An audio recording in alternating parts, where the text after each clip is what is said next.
being able to capture new client data, new leads in a new place, and then keep them organized in that way. Because again, like every new contact that comes from the tattoo now, I can hit them with a tag, and I can tag that client. I can place clients in different like locations. I can like organize them in terms of like, VIPs and whatnot, leads versus like customers and stuff. So I mean, it's almost like everybody being so busy they didn't have time to talk to you. That's when they need you the most. So they can handle like if I'm at the shop and the phone's ringing and nobody can answer it, it's like we might as well be closed. What's the difference? Yeah.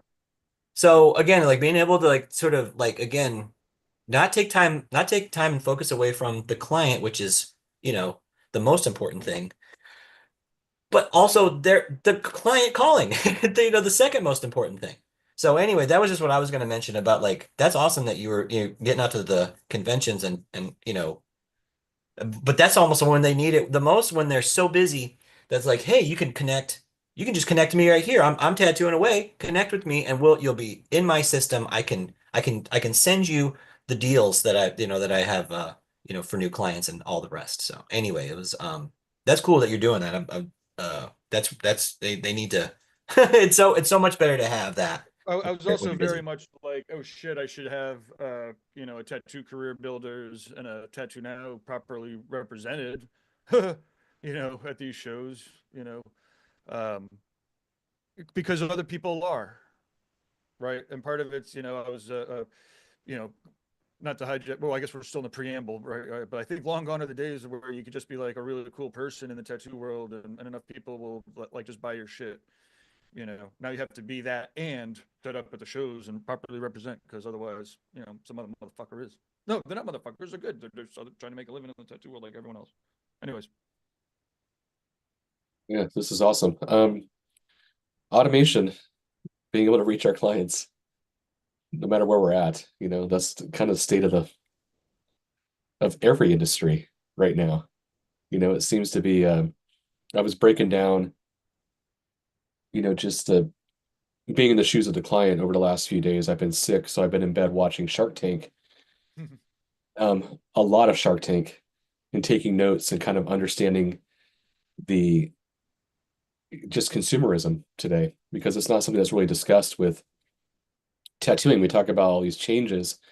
We talk about the necessity of branding, like the exercise we did last week, and every other influencer out there is talking about branding, but we're not really talking about consumerism and where they're at, how we're meeting our clients, because, part of this, tattoo gig is, we're creating a personal brand for these clients, and we have to understand what their brand is and how we connect with them there. So, that being said, it's really important that we do exercises like we did last week and stay consistent with those exercises every few months or every year at least to kind of see if your message is still clear and is still working for you.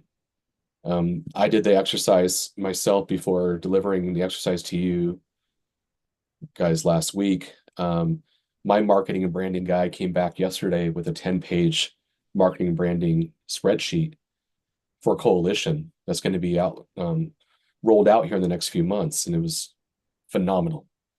It was so great. It was almost better than I expected, and all I did was answer my questions. So, if you haven't taken the time to go back and do the exercises or replay the video and actually do the work, spend an hour. I think it could be a game changer for you. Um, and then we have to understand where the consumerism is right now. That's just something. When I started out in the tattoo industry, we were coming off of. I'm part of the mall generation. I'm part of that. Go to the mall. It was all about the brands. It was all about looking good and showing that. And I have a 12-year-old now, and she could care less about brands like I did when I was 12. So it's a much different generation.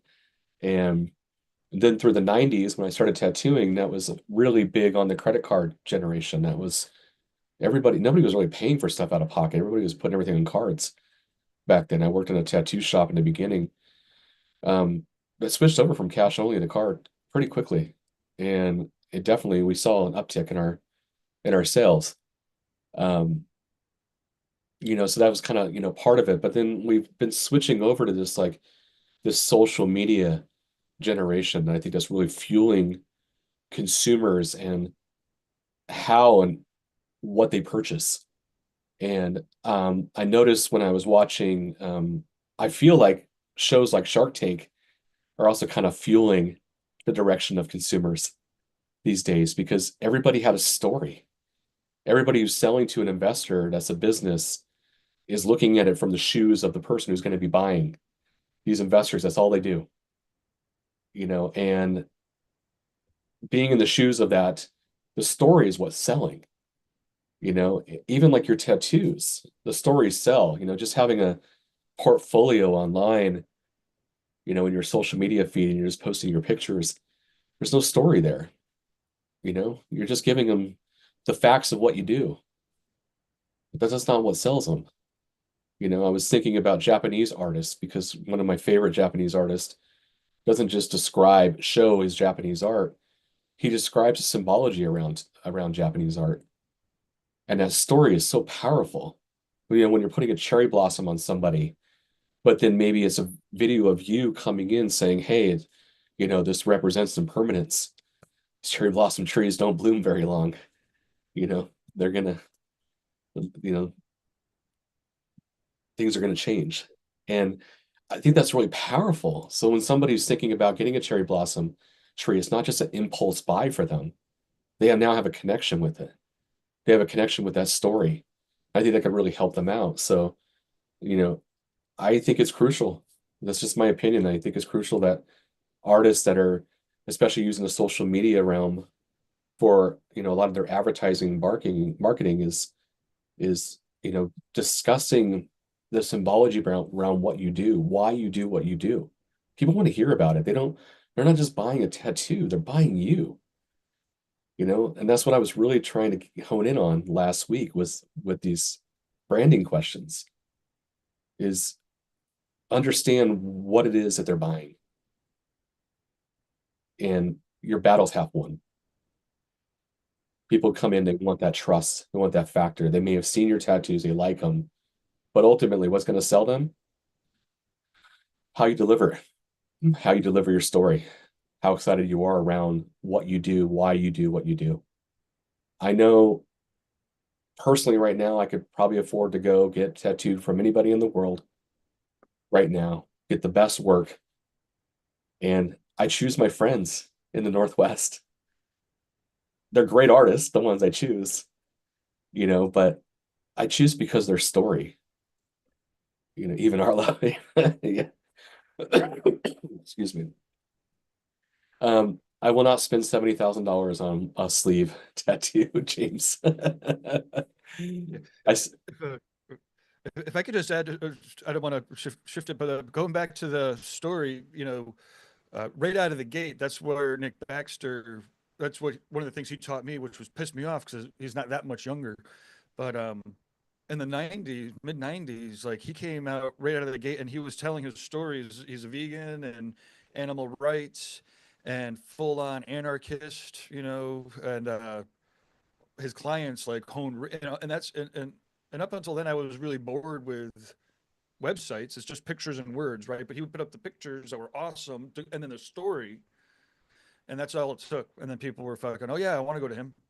And the rest of the shop was pretty busy, but he was fucking slamming with people who are attracted to that story right out of the gate. And you said it was opinion.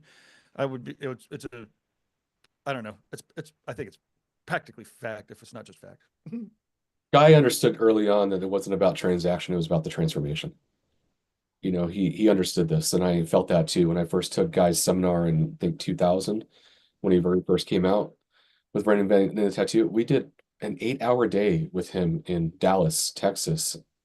I had to go back and sleep for 10 hours because I was overwhelmed with ideas and thoughts around it. So, you know, it's it's important, if we're going to be making an impact with our clients, it determines on like where you're from, the demographics of the Northwest right now, you know, our clients will support artists that are like inclusive and, they have welcoming spaces and, they I think across the board and everywhere, this is the case.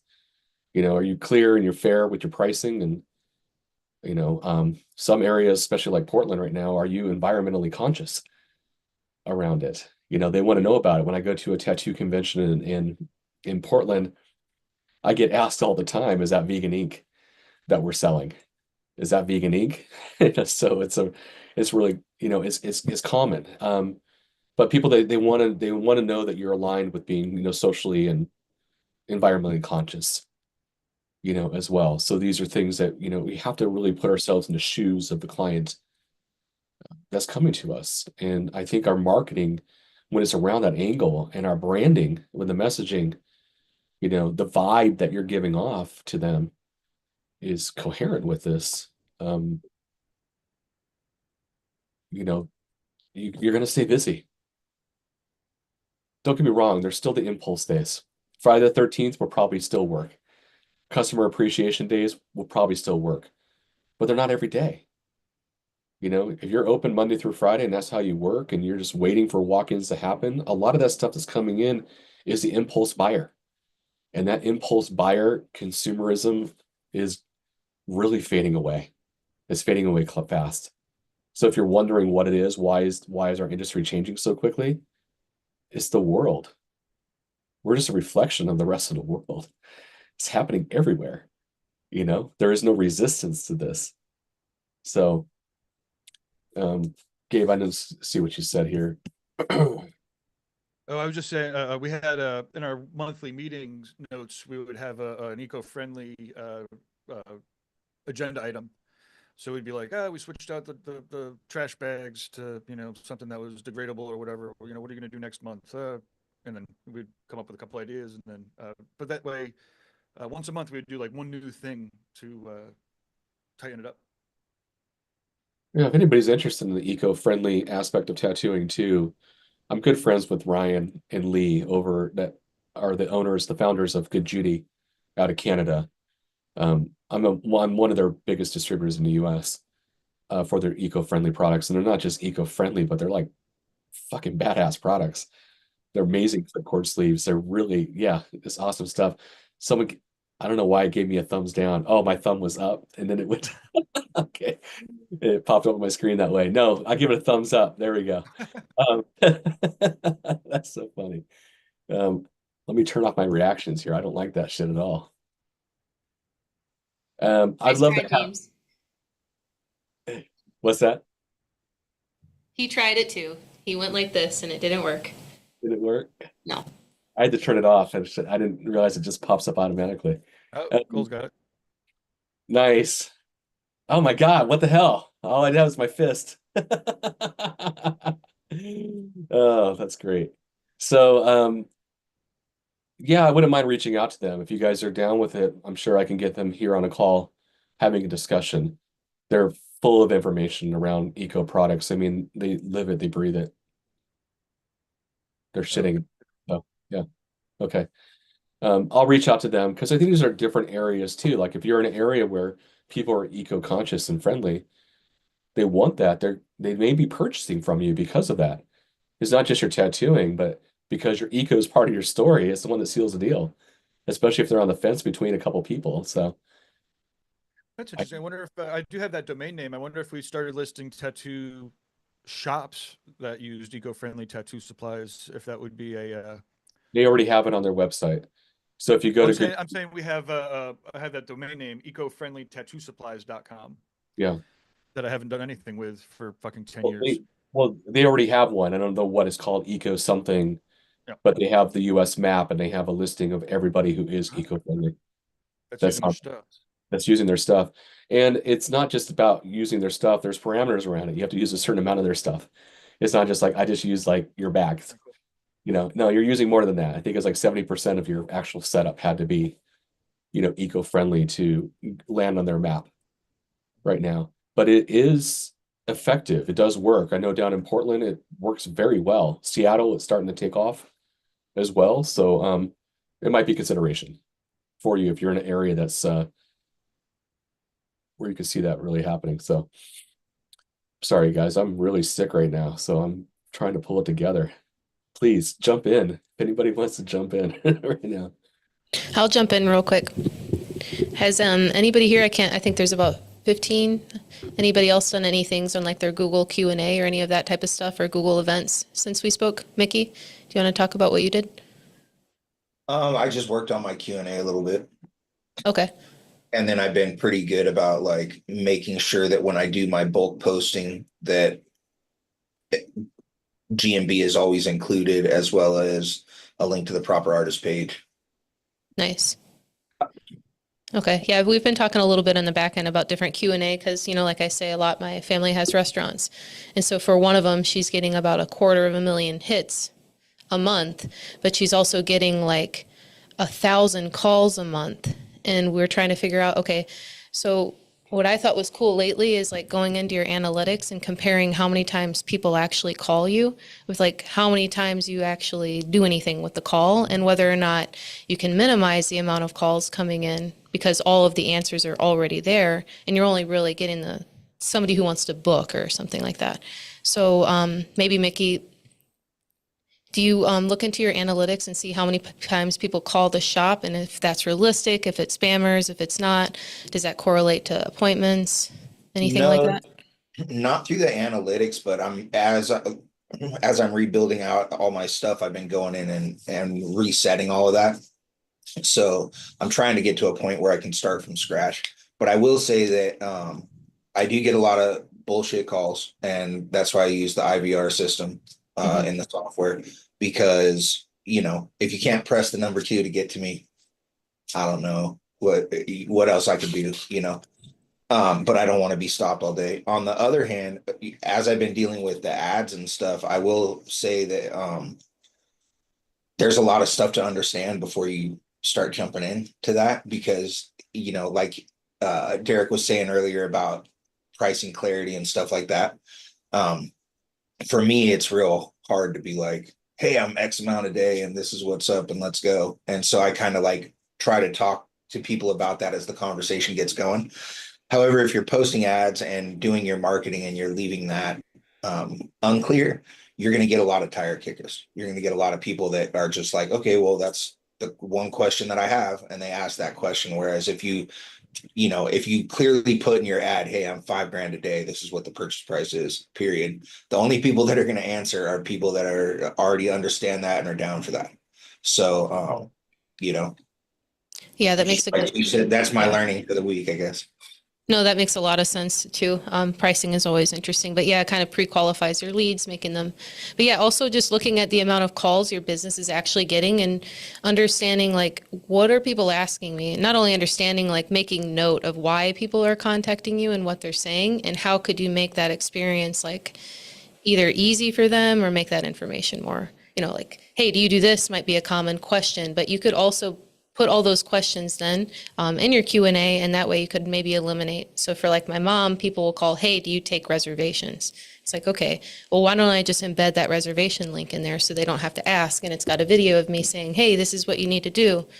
So yeah, just kind of like looking at that stuff now, especially like as whole tax season and all that stuff, and figuring out what are the actions behind these numbers.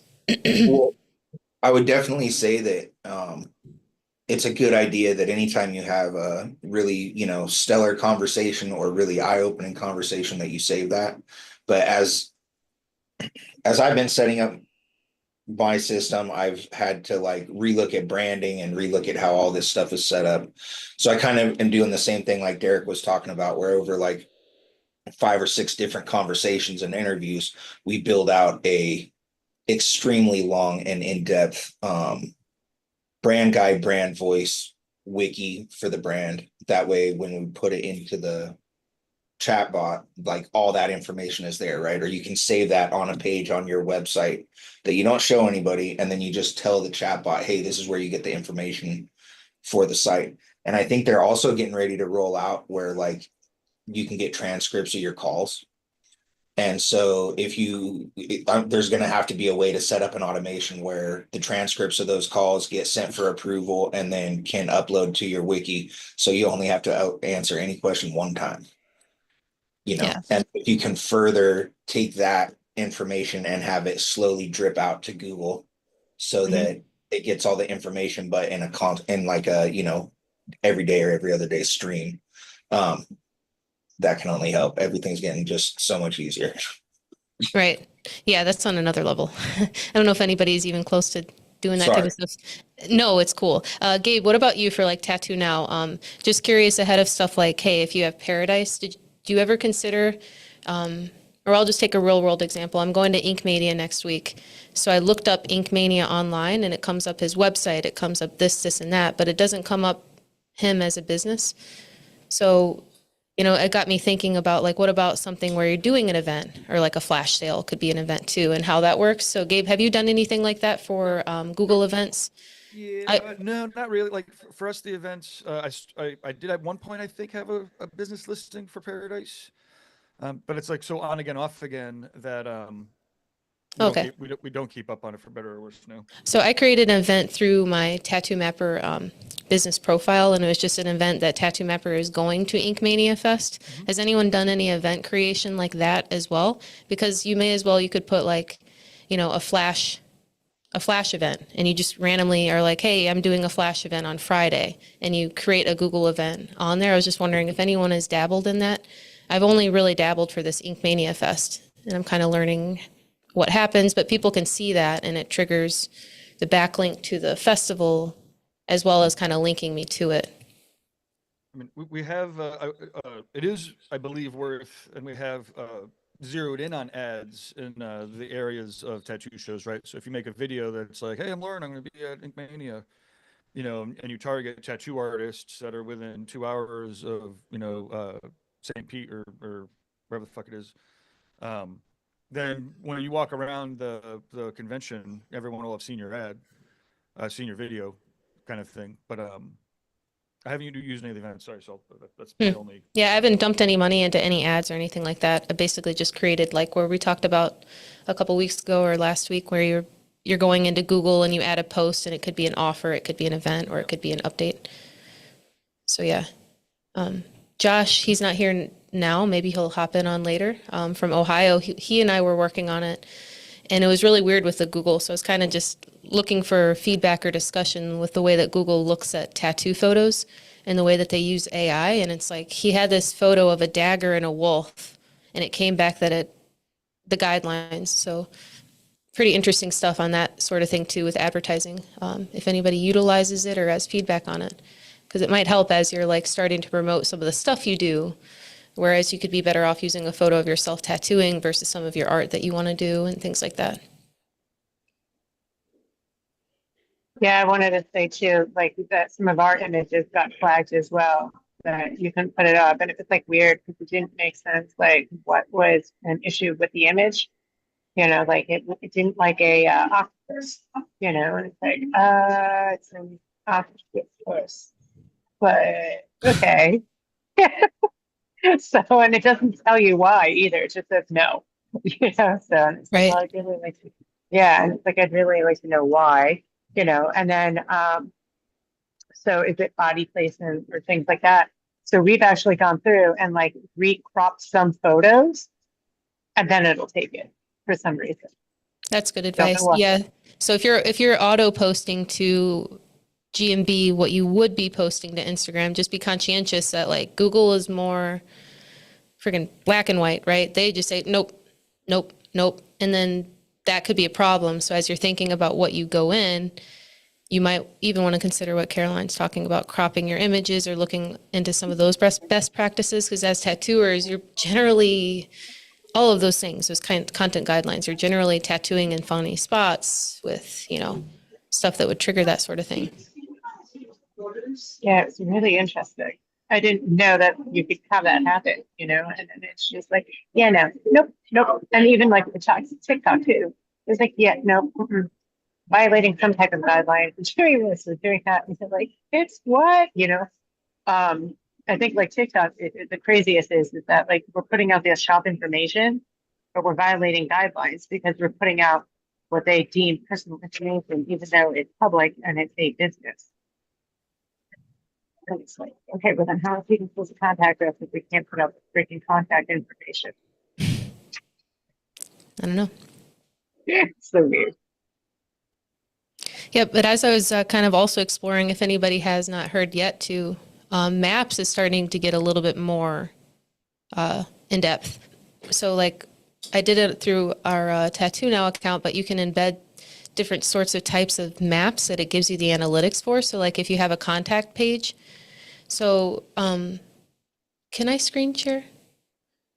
Yeah. Well, actually, my browser is full and it might throw me off because I have two screens. But basically, on my Tattoo Mapper contact page, I put, if someone wants to bring it up in screen share, there's like a way to embed different types of kind of decent looking maps. And it shows you, and if people click it, I don't know if anybody cares about map analytics and stuff like that. That was something cool that I found recently. Give me 1 second here. Tattoo Mapper homepage. Okay. Yeah, in terms Here of we go. business, we all have contact pages. Okay, sorry. So where am I surfing? Contact us. Yep. That map right there. That actually you can customize all these types of things, but I found that through the actual map interface. Map itself has its own like stuff. You could do multi-shops, but yeah, if anyone cares about that stuff for their contact page, it just adds like another level of way to look at people and what they're doing to you. So yeah, I can drop the link to doing that sort of stuff for your own website too, if anyone would like. Anyone working with Tattoo Now, any of that?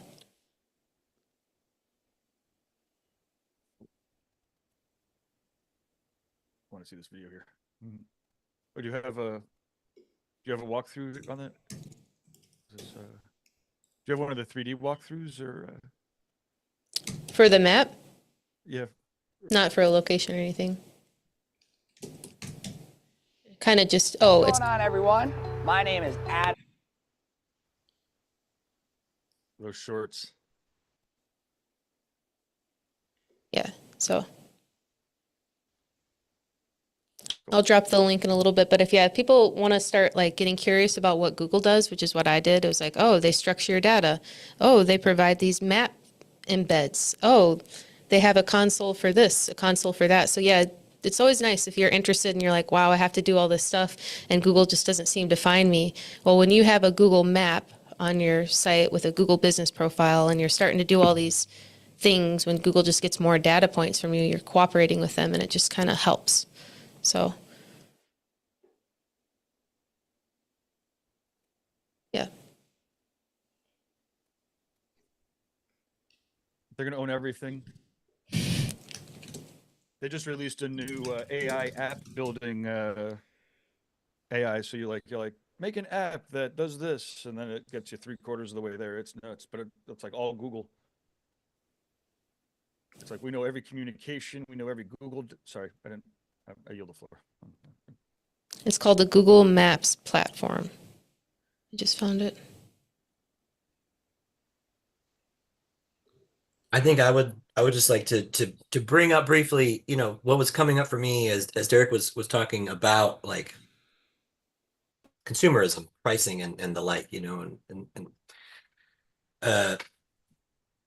Marx says that capitalism is full of, theological niceties, right? And all kinds of like, little metaphysical quirks.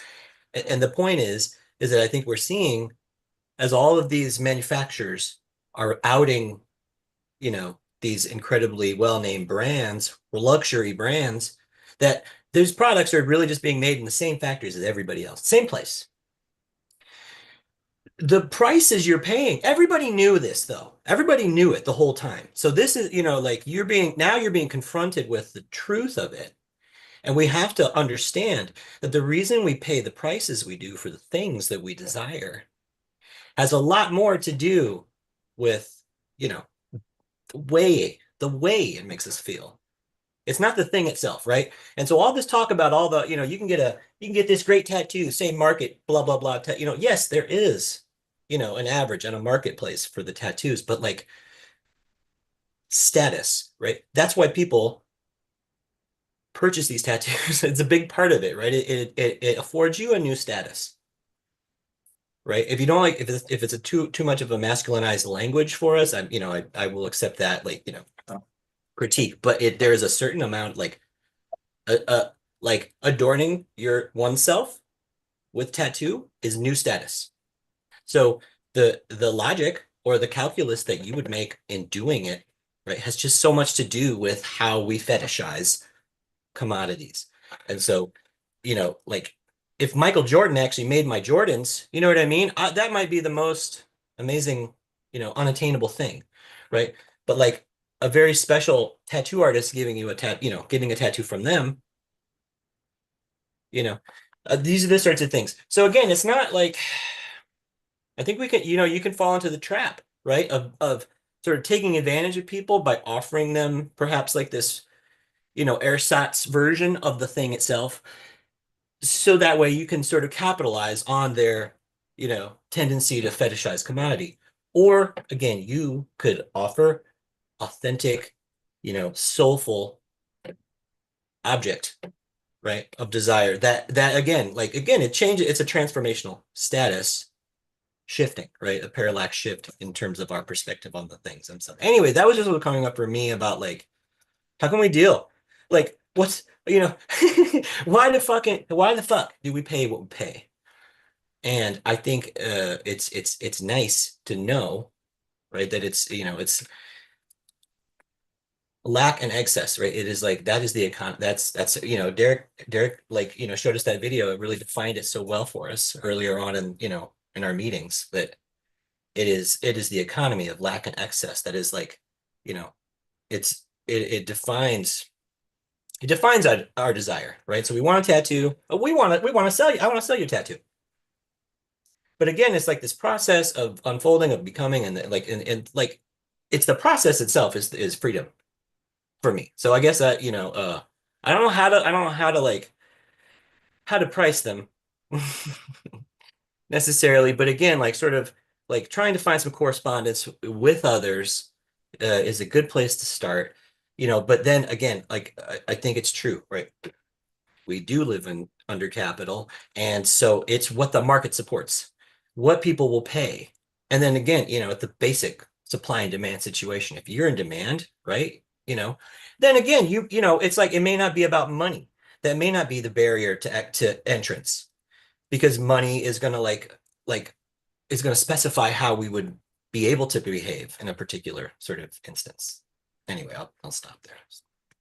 I'd like to add to that, James.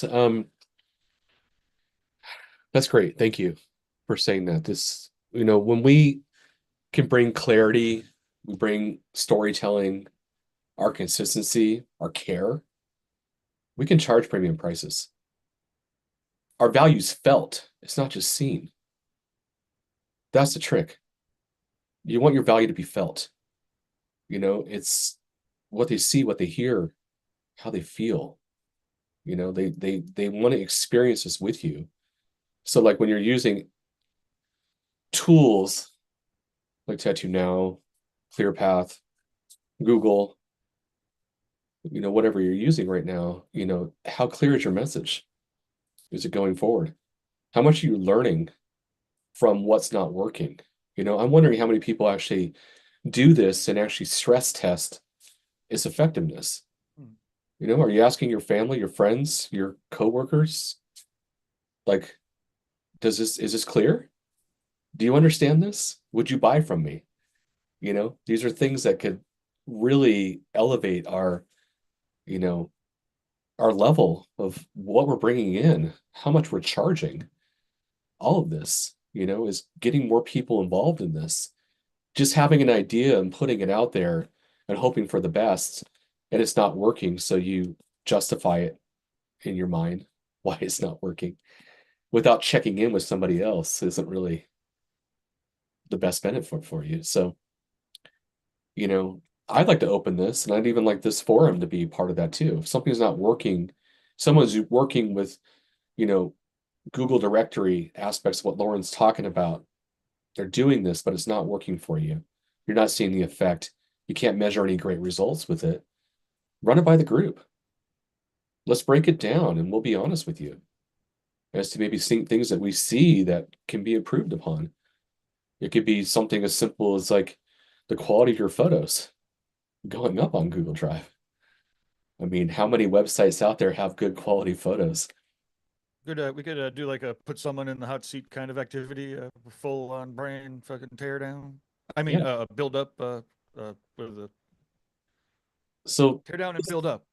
100%. But this is the foundation of That's it my all. tattoo now. All the tools that we're using require that foundation of how you define your brand. What do you stand for in tattooing? Who are your tattoos for?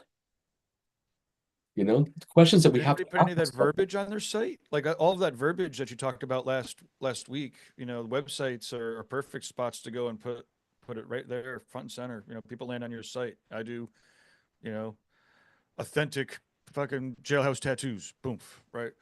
Then they know what you're about, you know. 100%. I mean, there's so many ways we could do. We could kind of upgrade our client journey, and the website being one of them. Our Google listing, another.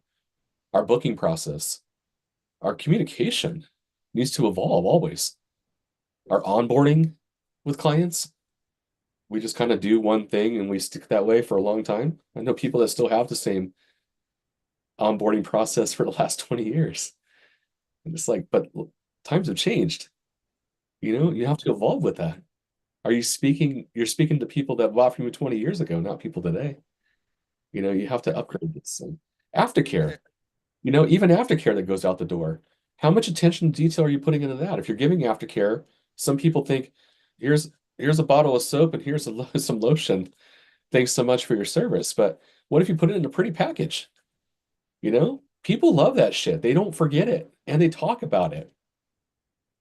Are other people in their household seeing that? They see that attention to detail. They care about it. I love it when I order something off of like eBay, because eBay is like more personal, more from the person itself, maybe some craft. I love it when they put a nice card in there. I don't forget that person I bought from. All the other sellers, they just are part of the whole mix. I don't tend to go to them again. But the ones that put stuff in, I had one lady used to put in like just an actual playing card in there. And I don't know what it was, but I was like, that's funny because I know who you are. I got the ace of spades this time, I got the 10 of clubs next. It's fucking odd, right? But it was effective. It worked. I didn't forget. So, these are areas. James, please share. I had more of a question, and it was about aftercare instructions. I have a aftercare instruction sheet that I give. Lower my hand. But I feel like I heard Gabe mention like, be careful with aftercare instructions, blah, blah, blah. It could make you liable or something. I don't know. I guess I do it, and my liability coverage wants to know that I do it. You know what I mean? So they expect it. I guess I was just curious, like, I mean, I'm sure I could tune it up. I pretty much stand behind it. It's pretty good. They're pretty good instructions, I guess. But yeah, is there anything to be concerned about? You know what I mean? When I guess making claims about your aftercare and stuff like this. I guess I'm just curious. I wanted to throw it out there to the group, what you all. I've been thinking about this a lot, James, because I think that there's not really a standard for aftercare. There's not a standard for consent forms out there, unless you're in the state of California that has its basic requirements around what needs to be posted on there. I spent a lot of time this weekend actually as well, creating a consent form for somebody here in the group, just kind of helping out and stress testing that against, prosecuting attorneys, the medical profession, just angry, sue happy clients. I just stress tested this as much as I could online, and I went down the road of looking at multiple states and kind of like what the standard is in release forms and kind of married them all together. And there were some things that really stood out to me. Like if we're taking a photograph of somebody's tattoo, are we getting that in the consent form? The right to actually take a photograph of them. And to use it through all the mediums to promote your work. Exactly. Like Or these things that should eternity. They should be on your checkbox of things. So I'd be willing to share with this as I build this drive, but I think that, back to what you're saying, James, aftercare, there could be a baseline that we use for aftercare that could be tested against, unruly claims you told me to use this and I got infected and blah blah blah, Right. Yeah, I think it was like I'm curious, is there again, I'm sure there would be legalistic language that we may want to include in it. Again, we are coming from the best possible place, right? We are really from a place of care. I care about you. This is how I believe taking care of tattoos is going to be the best. But maybe there needs to be like protective legal, incantation on top of it that sort of says like, hey, my paranoia basically comes from you're in the middle of the health department, what they want to see, and then your insurance company and what they want to see, and then whoever is going to be defending you in a lawsuit in a court. And I mean, I think you were probably in the round table or with Marvin when we were talking about anesthesia, and he was basically like, that shit don't fucking fly in court, right? Like, get in court with that fucking flimsy ass fucking release form you got. Yeah, sure, it'll work, right? Now, was he saying that because the old timers just copy bullshit, and by the time they got to court, they were like, what the fuck is this shit? And not a release form, created by somebody like Derek and lawyers and people who would know how to actually craft one. But then they were like, clearly you can't, sign off that you could die, right? Like that's not a right that you can do, right? So I guess ultimately my paranoia from that was, I know that there's some, like, you want to make sure that you're in compliance with what the health department wants you to do and what the insurance wants you to do. If insurance so that you're just compliant, right? I just remember I was in a situation at one point where if we were giving away the health instructions, it was like implicit, it was like some sort of implicit something for those instructions, so that again, if something went wrong, we could be implicated because we were giving them health instructions when we shouldn't have, or whatever. So again, that's exactly what I was asking about. Was that so health department? So I would just field it by your health department and from what I know, it would be health department and insurance company to be compliant with. And if insurance says, you need to give them health instructions, and then your health department says, you need to give them, then you say, okay, what exactly do this is what my instructions are. Is this good for you guys or ladies? Every state though is very unclear, and a lot of the states, the minimum requirements, a lot of these things is just like, it's nothing. It's like stuff that was written back in the 1990s. Nothing's been updated since then. So, if it's basic like this, I would say go to next level using states like California, for this, and kind of using ones that are, I mean, come on, there's California code on everything that we have in our lives right now. So, using states like this too, and just kind of elevating your experience with that right away, can just be more of an insurance policy. Is it a fail-safe? I mean, nothing really is in this world, but at least you could stress test anything you possibly can, put yourself in the shoes of the attorney that would come knocking at your door, wanting to hold you responsible for something that goes wrong. People don't like to take responsibility. We know this, clients especially. You did this to me. Like, no, you did it to yourself. But it's also people who are looking for opportunities, right? So real quick before Caroline, you have your hand raised, but once you're doing $1 million or more a year, maybe 500,000 or more, you become a target. There's people that are going to go there specifically because they think you got buku bucks, and they're going to test it. And if you got a shitty ass form to sign and a front room person who doesn't really care and an artist who doesn't pay attention, you could find yourself in an alignment with some bad, all of a sudden you find yourself in court being like, I don't know, I thought we had fucking paper releases and everything. Sorry. So really quick, Caroline, I don't mean to cut you off before you get there. Really quick, I also created this weekend a mitigation form for artists facing. So rather than just having a consent form there, it might be good to have a mitigation form that goes through the checklist of everything you did when they walked in the door. It could be from setting up, opening from sterile pouches, doing the whole things, but you're checking off that form, so you're keeping that documented and on, that could be an extra an extra insurance policy on top of it all.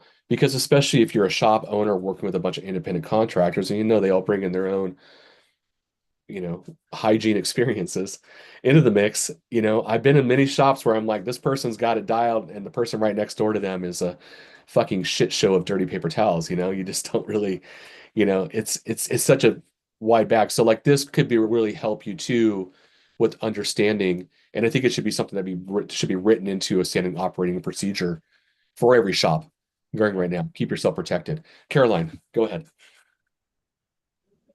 All right. Definitely like releases and aftercare, like New Jersey, the people have to sign both of them, and we have to give copies to each person. So that sort of makes that more binding, that when they get a copy and they go home with it. We also have the digital, it spits out copies for that here and the release form to them. So everybody has copies. So everybody's, on the same page. According to what like the ABT was saying in their classes about like if you go to court, if at least like when you have the release and you have the aftercare and stuff like that, that it's been known that the client has received it, that's showing at least in court that you were doing your due diligence, but it's not going to make you bulletproof. Like it's not like a guarantee that you're not going to get sued or that you're going to win in court if you have paperwork, but at least it's showing like, due diligence and intent to do the right thing. So, yeah, and then there's definitely people out there that don't do what the heck they're supposed to do, which is amazing. I've seen some weird stuff over the last 27 years. You're like, what? Who told you to put that on there? Like, no. But yeah, like, and I like that idea, Derek, about like having like a checklist, showing what you're doing. Uh, you know, like sort of like almost like a bathrooms in like public places and stuff like that, where people are just like marking off that they went in and they cleaned it like on an hour schedule or whatever schedule is. Yeah. So I think that's like a cool idea. When we did that, you have to manage the messaging potentially. When we moved over to that, we had artists that were like, I don't want to fucking look like a gas station in my, station, because we had the clipboard, right there in the station for them to check it all off. But, to your point, like the whole, when you're in court and someone's like, my leg got fucked up and I can't work anymore, you want to be like, look, like, this is the release form. It's tight. We care. This is the procedures that we did before, during, and after. We care. We have a photo of the tattoo afterwards. You could have an expert look at it. It doesn't look fucked up, right? Like then they walked out the door, and we have our client communication that's documented after the fact, and they never replied back a week or two later that it was fucked up, and now 3 weeks later, so like you just have as much as you possibly can so that yeah. Let me go over a little bit of my notes from this weekend I was writing out. I just started off in doing this, asking the question, could this be challenged in court? Is the form you're currently having, can it be challenged in court right now? And so you have to put it into three positions, one perspective from medical profession, which really had me answer this, stating in your form, this is not a medical procedure. It has to be on. Put it on there if it's not. And that your client accepts all health related risk as their choice of getting tattooed. And of course, medical conditions should be disclosed on your list. If they're not on there, do it. You need to be aware of it. But then, of course, somebody comes and they check the box. What's your mitigation risk in taking somebody like that on? That's the question as well. Like, okay, this person has HIV and hepatitis and you still tattoo them? What did you do to help prepare them for how healing could be with this? This could backfire on you if you don't have, these mitigation risk involved, with and all 6 artists need to know, right?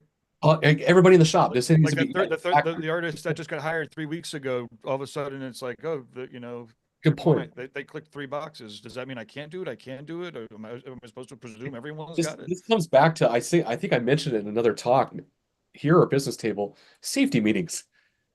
Even if you're all independent contractors, even if you're sharing the space, whatever you want to call it, tattoo collective or independent contractor, whatever, still have some safety meetings going on because all of us can be affected by this. One person going down in a lawsuit really affects everybody else in the shop as well. So did that affect the exposure control plan should be updated once a year 100%. and then everybody in the studio needs to be trained on the exposure control plan. They need to know where it is so that when you stick yourself with a needle that's We had somebody, you know, who stuck themselves with a needle. They knew the client was infected with a disease. You need to know, you know, right where the exposure control plan is. You open it up to the front page where it says these are the issues. Needle poke is page 13. You go to page 13, it says this is the this is what you should be doing now, soaking your whatever the fuck it was, right? But I guess kind of to the steering of this, you know, now that we have 7 minutes left, you know, we should talk about how to be OSHA compliant before.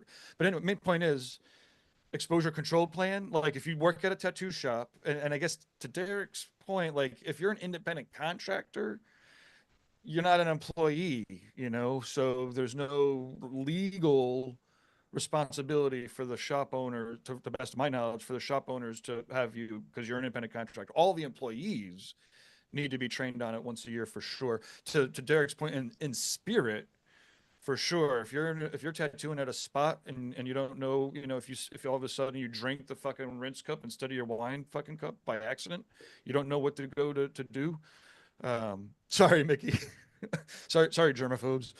But what the main point is, you need to know where to go so that you know whether you're supposed to vomit it up or whether you're supposed to chug fucking water or whatever, you know. Anyways, that's my and again, but you can make it fun. So it took us years to realize, you know, we make it a fun day. We do our bloodborne pathogens, you know, we do our exposure control plan, then we do a painting seminar with somebody famous, and then we all go out and have pizza and drink beer or water or whatever. And you know, but we had to do it once a year. So You should ultimately, we live in a country right now, even like I don't think there's probably any state law out there that will be okay with the consent form, even if it's, you know, gross negligence on your part. Right. So, you know, you have to Also be, that, yeah.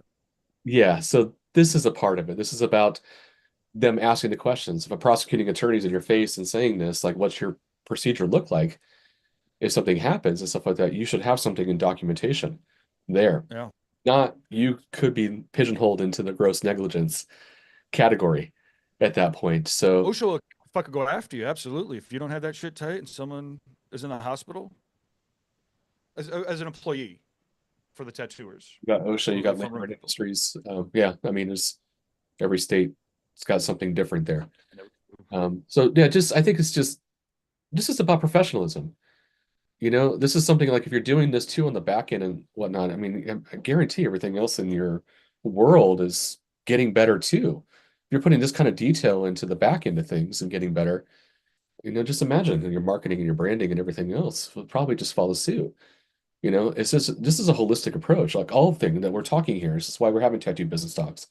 It's a holistic approach. We have to look at every single area, you know, of this and get better at it. So if anybody wants to challenge their release form with me, feel free to email me, Derek@tattoocareerbuilders.com. I like to see everybody's.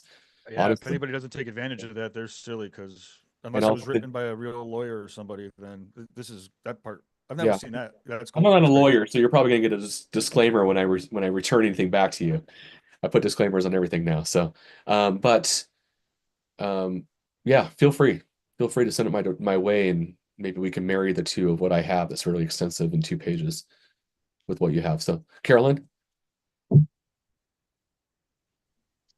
When you take the APT bloodborne training, in your book, you get a template in the back for an exposure control plan. So that's just Awesome. has all the, yeah, so it just has all the blanks in it. But then I'll just fill in the blanks. I know the education committee is going to be going over the PBT2 and going over everything and stuff like that. So that's going to be probably updated then within the next couple of weeks. So just, I was hard to hear. I think you're saying that the APTs basically got a sample that they're going to be making available to APT members and or the public. Yeah, like I know that it's available to members. I don't know about it being available to non-members, but I guess I could bring that That's up to them. worth joining for. I probably paid $5,000 for mine back in the day. Yeah, it's like I know like things have changed so much. Like every year, like Yeah. I can remember when I first started taking the bloodborne training that they were like, okay, you have to come back in 2 years.